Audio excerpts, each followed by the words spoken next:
Anybody who say that Devin Haney won, you are one of those people who just wanted to see the white guy lose. That is extremely ignorant and extremely irresponsible to say.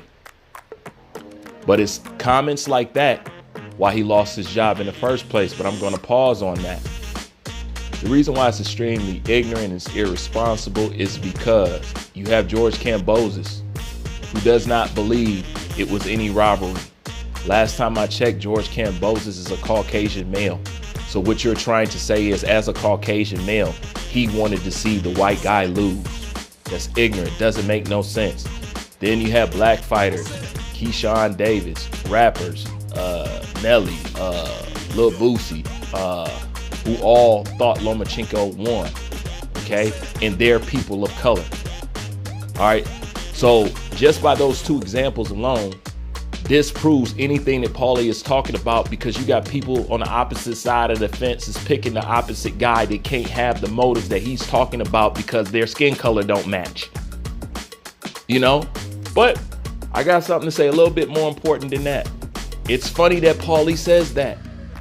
Extremely. Especially, you know, for somebody that lost their job because of their racial insensitivity. You know?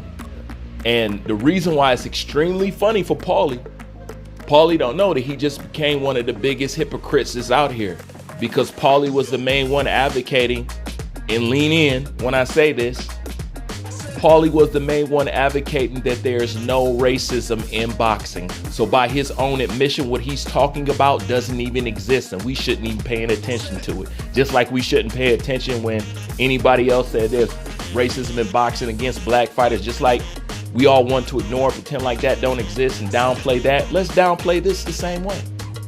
Unless you want to have a conversation about it, then you would automatically be admitting that there is racism in boxing. You see how that works out at the end of the day?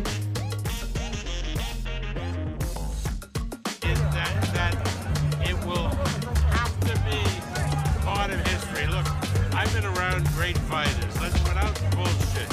You know, there was Lenin and Hagler. And then there was Floyd, you know, was a hell of a fighter. I've never seen anybody like this. None of them compared to him. What I'm trying to say is you know, we didn't mean nothing about when my son said that Top Rank would stay with all their black fighters, because you know what it is? That's why he said, if that's what they want, they can keep the blacks. You know what I'm saying?